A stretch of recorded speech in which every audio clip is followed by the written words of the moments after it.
اماں نے پرجوش انداز میں بتایا، بیٹا تیرے لیے ایک بہت ہی اچھے اور امیر لوگوں کے گھر سے رشتہ آیا ہے۔ کل کچھ لوگ بڑی گاڑی پر ان کے گھر آئے تھے۔ ان سے لگا کہ شاید ابا کے مریض ہوں گے۔ اس کا ابا حکیم تھا۔ دولت بھلے ہی نہ تھی مگر شہرت بہت تھی۔ دور دراز سے لوگ علاج کے لیے آتے تھے، مگر وہ لوگ اس کے رشتے کے لیے آئے تھے۔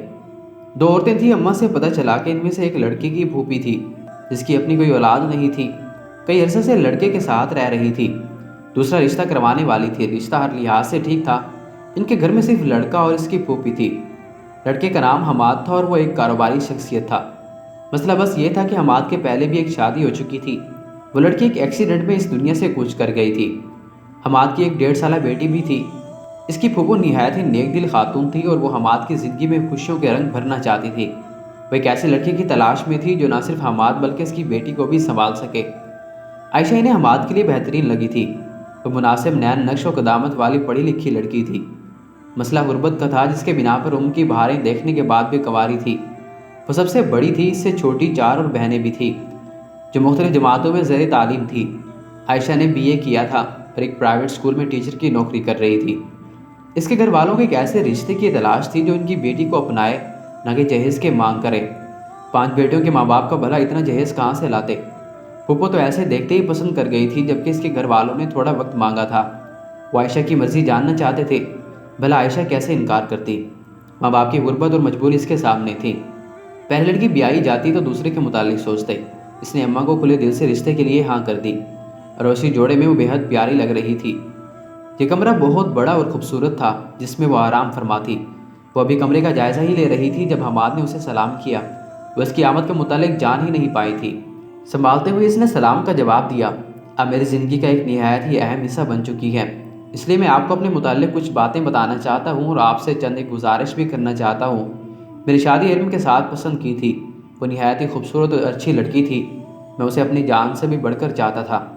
اس کی موت کے بعد میرے لیے زندگی ختم ہو گئی تھی۔ میں کبھی بھی دوبارہ شادی نہیں کرنا چاہتا تھا، مگر میری بیٹی کو اور اس کے گھر کو ایک عورت کی ضرورت تھی۔ میں آپ سے کبھی بھی اتنی محبت نہیں کر پاؤں گا جتنی علم سے کرتا تھا، مگر آج سے آپ کو تمام اختیارات حاصل ہیں جو علم کو تھے، لیکن اس کے بدلے آپ کو میری بیٹی کو اپنی بیٹی سمجھ کر پالنا ہوگا۔ ہبہ میری جان ہے، اس کے متعلق میں کسی قسم کی کوتاہی برداشت نہیں کروں گا۔ اپنی بات کا اختتام کر کے وہ اس کے جواب کا منتظر تھا۔ اس نے دھیمے لہجے میں کہا کہ میں آپ کو کبھی شکایت کا موقع نہیں دوں گی۔ پھر اس نے اپنا کہا سچ کر دکھایا۔ اس نے چھوٹی سی ہبہ کو اپنے ممتا کی آغوش میں سنبھال لیا۔ درجنوں نوکروں کے باوجود ہبہ کا ہر کام وہ اپنے ہاتھوں سے کرتی تھی۔ ہبہ اس بات سے واقف تھی کہ وہ اس کی سگی ماں نہیں تھی، مگر وہ بھی عائشہ سے بے تحاشا محبت کرتی تھی۔ اب ہر بات عائشہ سے شیئر کرتی تھی۔ کچھ عرصہ پہلے پھوپھو اس دنیا سے چلی گئی تھی۔ اب ساری بھاگ دور اس کے ہاتھ میں آ گئی تھی، جیسے اس نے مثالی انداز میں سنبھال لیا تھا۔ وقت گزرتا گیا۔ اب اس نے بڑھاپے اور ہبہ نے جوانی میں قدم رکھا تھا۔ ہبہ نے کہا، ماما کہاں ہے؟ وہ سارے گھر میں ڈھونڈتے ہوئے کچن میں داخل ہوئی جہاں عائشہ رات کے کھانے کے لیے ملازمین کو ہدایت دے رہی تھی۔ ماں نے کہا، کیا بات ہے؟ سارا گھر آسمان پر کیوں اٹھا رکھا ہے؟ ماما مجھے آپ سے بہت ضروری بات کرنی ہے، یہ سارے کام چھوڑ کر ڈرائنگ روم میں چلیں۔ ہبہ نے ضدی انداز میں کہا تو عائشہ مسکراتے ہوئے اس کے ساتھ ڈرائنگ روم میں آ گئی۔ عائشہ نے کہا، جی بتائیں ماما، میں نے آپ سے کہا تھا کہ مجھے ایک لڑکا پسند ہے جو میری یونیورسٹی میں پڑھتا ہے۔ ماں نے کہا، ہاں مجھے یاد ہے، تمہارے پاپا سے بات کرنے کے بعد میں نے تمہیں کہا تھا کہ اس کو کہو اپنے والدین کو لے کر آئے۔ جی ماما، وہ اس سنڈے اپنے والدین کو لے کے آ رہا ہے۔ وہ مزید خوش ہوتے ہوئے بولی، یہ تو بہت اچھی بات ہے، ٹھیک ہے میں تمہارے پاپا کو بتا دوں گی۔ آپ بہت اچھی ہیں، اگر آپ نہیں ہوتی تو عادل کے متعلق میں کبھی بھی پاپا سے بات نہیں کر پاتی۔ آپ نے ہمیشہ مجھ سے پہلے مجھے رکھا ہے، میری زندگی میں آپ سے بڑھ کر کوئی بھی نہیں ہے۔ یہ بات بھی سچ تھی کہ جب حماد تک کے پاس ہبہ کے لیے وقت نہیں تھا تب بھی وہ اس کے لیے موجود تھی۔ باپ بیٹی کے درمیان محبت کو بے تکلفی بھی اس کی محنت کا ثمر تھا۔ آج جو ہبہ اتنی پراعتماد تھی تو اس کے پیچھے عائشہ کی ہی جستجو تھی۔ ہبہ کو ایک مضبوط شخصیت بنانے کے لیے اس نے زندگی میں کبھی اپنی اولاد کی خواہش نہیں کی۔ اس نے ساری زندگی کا مدار ہی ہبہ کی ذات تھی۔ اب اس کی زندگی کے سب سے بڑے فیصلے کے لیے بھی وہ بہت حساس ہو رہی تھی۔ وہ ہبہ کی زندگی میں بہترین شخص لانا چاہتی تھی۔ عادل ہبہ کی پسند تھا مگر پھر بھی وہ اسے پرکھنا چاہتی تھی۔ اتوار کے دن وہ صبح ہی اسے کاموں میں لگی تھی۔ گھر کی صفائی سے لے کر کھانے کے تمام انتظام وہ اپنی نگرانی میں کروا رہی تھی۔ آج حماد بھی گھر پر تھے اور مسکراتے ہوئے اسے دیکھ رہے تھے۔ دوپہر 2 بجے کے قریب ان لوگوں کی آمد ہوئی۔ عادل اور اس کے والدین کو ہبہ اور حماد کمپنی دے رہے تھے، جبکہ وہ چائے اور دیگر سامان تیار کروا رہی تھی۔ ہبہ نے کچن میں آ کر کہا، ماما آپ بھی باہر آ جائیں۔ ماں نے کہا، ہاں سب تیار ہیں، بس آ رہی ہوں۔ ملازمین چیزیں لے کر ڈرائنگ روم میں گئے تو وہ بھی ان کے پیچھے ہی داخل ہوئی۔ اس نے بآواز میں سلام کیا اور ان کے ساتھ بھی بیٹھ گئی۔ چائے کے ساتھ مختلف باتوں کا آغاز بھی ہو گیا۔ عائشہ کو لگا کہ اس نے عادل کو پہلے بھی کہیں دیکھا ہے، کہا یہ اسے یاد نہیں آ رہا تھا۔ ساری گفتگو کے درمیان وہ اسے الجھن میں رہی کہ اس نے عادل کو کہاں دیکھا ہے۔ اچانک اسے یاد آیا، اتنے میں حماد نے کہا عائشہ کھانا لگوا دو۔ تو اپنی سوچوں سے نکل کر ہاں میں سر ہلاتی ہوئی باہر کی جانب چل دی۔ اس نے کھانے کا انتظام بہترین کروایا تھا۔ کھانا خوشگوار ماحول میں کھایا گیا، سوائے عائشہ کے باقی سبھی خوش نظر آ رہے تھے۔ جی تو بتایا کہ آپ کا یہ کیا فیصلہ ہے؟ ہمیں تو ہبہ بہت پسند ہے، آپ بتائیں اب۔ عادل کی والدہ نے پوچھا، مگر ہبہ کا ہر فیصلہ عائشہ ہی کرتی ہے، اس سے بڑھ کر کوئی ہبہ کے بارے میں اور کوئی بہتر نہیں سوچ سکتا۔ اب بتائیں مسز حماد کیا فیصلہ ہے؟ سب کی نظریں اس پر جم گئی۔ وہ خاموشی سے کچھ دیر ہبہ کو دیکھتی رہی اور پھر ایسے مخاطب کیا، ہبہ میں جو بھی فیصلہ کروں تمہیں منظور ہوگا؟ بڑی محبت سے ہبہ نے جواب دیا، یہ بھی کوئی پوچھنے والی بات ہے، مجھے آپ کا ہر فیصلہ منظور ہے۔ ماں نے جواب دیا، مجھے آپ کا بیٹا پسند نہیں ہے، اس لیے میں اس رشتے سے انکار کرتی ہوں۔ سب کی طرف دیکھتے ہوئے اسے اطمینان سے جواب دیا، یہ آپ کیا کہہ رہی ہے؟ ہر شخص اپنی نشست سے کھڑا ہو گیا، کسی کو بھی اس جواب کی امید نہیں تھی۔ ہبہ نے اس سے پوچھا، ماما یہ کیا کہہ رہی ہیں؟ وہی میری جان جو تم سن رہی ہو، یہ لڑکا تمہارے قابل نہیں ہے۔ عادل نے برہم سے انداز میں کہا، کیا ہم آپ کے انکار کی وجہ جان سکتے ہیں؟ پھر انکار کی وجہ آپ کی پہلی شادی اور طلاق ہے جو آپ نے مسز غفار کی بیٹی سے کی تھی، اور اسے جہیز آپ کی مرضی کے مطابق نہ ملنے پر نکاح کے فوراً بعد طلاق دے دی تھی۔ میں کب سے سوچ رہی تھی کہ میں نے اس لڑکے کو کہیں دیکھا ہے، میں نے اسے یسریٰ کی شادی میں دیکھا تھا، یہ دولہا تھا اور وہی کھڑے کھڑے اسے طلاق دے کر چلا گیا تھا۔ ماما آپ کو کوئی غلط فہمی ہوئی ہے۔ عادل ایسا نہیں ہے، یہ ایسا ہی ہے بیٹا۔ عادل نے کہا، ہبہ اگر تم نے ہماری انسلٹ ہی کروانی تھی تو ہمیں یہاں بلایا ہی کیوں؟ یہ عورت پتہ نہیں کس یسریٰ کی بات کر رہی ہے، مجھے تو یہ لگتا ہے کہ یہ تمہاری شادی ہی نہیں کرنا چاہتی، کیونکہ یہ تمہاری سوتیلی ماں ہے، جس کا ہمیں بے عزت کرنے کا منصوبہ تھا۔ دراصل اسے امید نہیں تھی کہ ہبہ کی ماں ایسے پہچان لے گی۔ عادل کی ماں نے کہا، میرے بیٹے نے کوئی غلط بات نہیں کی، یہ سوتیلی مائیں سوتیلی اولاد کی خوشی برداشت نہیں کر سکتی۔ دیکھو کیسا میرے بیٹے پر الزام لگا دیا، ہمیں خود بھی یہاں رشتہ نہیں کرنا۔ جو عورت ابھی سے اتنی مکاری کر رہی ہے وہ شادی کے بعد کیا کرے گی؟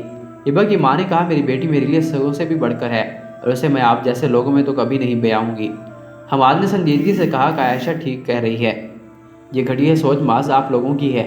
میں اور ہبہ عائشہ کی خلوص پر آنکھ بند کر کے اعتماد کرتے ہیں، آپ لوگ جا سکتے ہیں، ہمیں بھی کوئی شوق نہیں یہاں رکنے کا۔ اور وہ لوگ چلے گئے۔ ہبہ میری جان کیا ہو گیا ہے؟ پریشان کیوں ہو؟ یہ تو گھٹیا ذہن کے لوگ ہیں، ان کی باتیں دل پر مت لگاؤ۔ وہ گمسم بیٹھی تھی، ہبہ اس کا ہاتھ جھٹک کر وہ چیخی کہ مجھے ہاتھ مت لگائیں۔ کیا ہوا؟ عائشہ حیرانی سے اس کی جانب دیکھنے لگی، آپ نے کیوں ایسا کیا میرے ساتھ؟ میں نے آپ کو بتایا تھا میں عادل سے محبت کرتی ہوں، پھر بھی آپ نے ان پر جھوٹا الزام لگایا، ان کی انسلٹ کی۔ میں نے کہا میں نے جھوٹا الزام نہیں لگایا۔ بس کر دیں، آپ اور کتنا جھوٹ بولیں گی؟ جو آپ چاہتی تھی وہ تو ہو گیا ہے، آپ کی وجہ سے وہ انسان جس سے میں محبت کرتی تھی مجھ سے دور ہو گیا ہے۔ حماد نے اس کے قریب آ کر کہا، ہبہ یہ کیا کہہ رہی ہو؟ عائشہ کو تم جانتی ہو، وہ ایسا نہیں کر سکتی۔ نہیں پاپا، یہ میری بھول تھی کہ میں انہیں جانتی ہوں، میں تو انہیں جانتی ہی نہیں ہوں، ہبہ میں تمہاری ماں ہوں۔ وہ اس کے پاس آ کر محبت سے بولنے ہی لگی کہ ہبہ نے اس کی بات کاٹ دی، اب میری ماں نہیں ہیں، آپ سوتیلی ہیں۔ مجھے آج تک ہر کوئی کہتا رہا کہ سوتیلا رشتہ کبھی سگا نہیں ہو سکتا، مگر میں نے کسی کی نہیں سنی، بس جو آج آپ نے کیا اس نے ثابت کر دیا کہ لوگ ٹھیک کہتے ہیں۔ حماد نے قدرے غصے سے کہا، ہبہ تم بہت بول رہی ہو۔ نہیں میں ٹھیک کہہ رہی ہوں، یہ عورت میری ماں نہیں ہے، یہ میری خوشیوں کی قاتل ہے۔ جو کچھ بھی عادل اور اس کی والدہ نے کہا سب ٹھیک کہا ہے، مجھے اس عورت سے نفرت ہے۔ وہ روتے ہوئے وہاں سے بھاگ گئی۔ عائشہ ساکت نظروں سے اسے جاتا دیکھتی رہی۔ حماد نے اس کو کہا، آپ پریشان مت ہوں، وہ اس وقت جذباتی ہو رہی ہے، جب اس کا غصہ ٹھنڈا ہوگا تو وہ خود آپ سے معافی مانگے گی۔ تو وہ خالی نظروں سے اس کو دیکھنے گئی۔ حماد بھی وہاں سے جا چکے تھے، اب بس وہ اکیلی تھی، اور اسے لگا صرف اس ڈرائنگ روم میں ہی نہیں بلکہ پوری دنیا میں ہی وہ اکیلی رہ گئی تھی۔ آج تک بہت سے لوگوں سے اسے سننے کو ملا تھا کہ وہ سوتیلی ماں ہے، کچھ دن کے ڈرامے ہیں، پھر وہ بھی ویسے ہی ہو جائے گی جیسے اس کے معاشرے کی باقی سوتیلی مائیں ہیں۔ اس نے سب کچھ برداشت کیا۔ حماد کو کافی عرصہ تک لگتا رہا کہ اس کی ہبہ سے محبت صرف دکھاوا ہے۔ اس نے سب کے رویے اور الفاظ برداشت کیے، اور ہر موڑ پر ہر مقام پر اسے احساس دلایا گیا کہ وہ ہبہ کی سگی ماں نہیں ہے، مگر وہ ہمت نہیں ہاری، اپنی زندگی کے 1.5 سال ہبہ پر نچھاور کر دیے، یہاں تک کہ سب لوگوں کو یقین ہونے لگا کہ سوتیلی ماں بھی سگی جیسی ہو سکتی ہے۔ مگر آج ہبہ کے لفظوں نے اس کی ساری عمر کی ریاست کو بے مول کر دیا۔ جب تک وہ ہبہ کی ہاں میں ہاں ملاتی گئی تب تک وہ بہترین ماں تھی۔ جیسے اس نے اس کی بات سے اختلاف کیا ویسے ہی ہبہ اسے احساس کروا گئی کہ اس کا ہبہ پر کوئی حق نہیں ہے۔ لوگ کہتے ہیں کہ سوتیلا رشتہ کبھی سگا نہیں ہو سکتا، صحیح کہتے ہیں، خون کا رنگ ہر رنگ میں بھاری ہے۔ اس معاشرے نے ہر رشتے کا ایک کردار منتخب کیا ہے، جو اس کردار پر پورا نہیں اترتا تو معاشرہ خود اسے اس کردار کی طرف دھکیلتا جاتا ہے۔ سوتیلی ماں کا جو کردار معاشرہ بیان کرتا ہے، عائشہ اس پر پورا نہیں اتری تو معاشرہ اس چیز کو قبول نہیں کرے گا۔ سوتیلا خون پانی سے بھی ہلکا ہوتا ہے تو اسے ہلکا ہونا ہی پڑے گا۔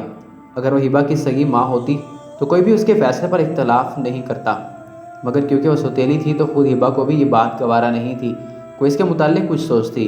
یہی معاشرہ ہے، یہی اس معاشرے کی حقیقت، اور اس حقیقت کے ساتھ ایسے اب جینا تھا۔ ماں تو ماں ہوتی ہے، چاہے وہ سوتیلی ماں ہو یا پھر سگی۔